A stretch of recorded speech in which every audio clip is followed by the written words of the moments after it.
بسم اللہ الرحمن الرحیم۔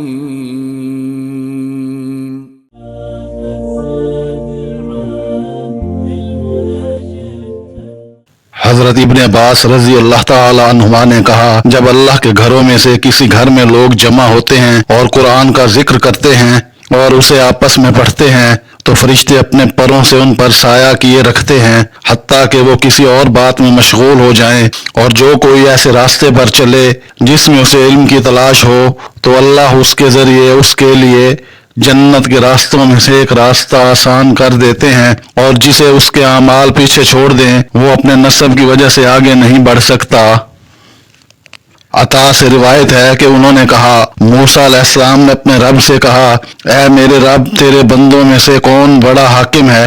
اللہ نے فرمایا، وہ شخص جو لوگوں کے لیے وہی فیصلہ کرتا ہے جو اپنے نفس کے لیے کرتا ہے۔ موسیٰ علیہ السلام نے کہا، اے اللہ، تیرے بندوں میں سب سے زیادہ بے پرواہ کون ہے؟ اللہ نے فرمایا، وہ شخص جس کو میں نے جتنا دیا اس پر وہ راضی ہو گیا۔ موسیٰ علیہ السلام نے کہا، اے اللہ، تیرے بندوں میں سب سے زیادہ ڈرنے والا کون ہے؟ اللہ نے فرمایا، جس کو میرا سب سے زیادہ علم ہے۔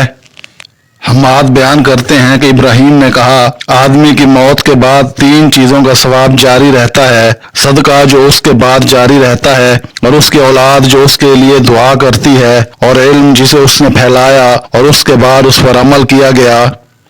عبید اللہ بن عمر بیان کرتے ہیں کہ عمر رضی اللہ تعالی بن خطاب نے عبداللہ بن سلام رضی اللہ تعالی عنہ سے کہا، اہل علم کون ہیں؟ انہوں نے کہا، وہ لوگ جس چیز کو جانتے ہیں اس پر عمل کرتے ہیں۔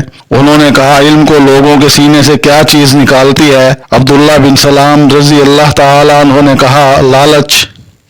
عبداللہ بن عبد الرحمن رضی اللہ تعالی عنہ بیان کرتے ہیں کہ رسول اللہ صلی اللہ علیہ وآلہ وسلم نے فرمایا، جو شخص دنیا حاصل کرنے کے لیے دین کا علم پڑھے، اللہ اس پر قیامت کے دن جنت کی خوشبو بھی حرام کر دے گا۔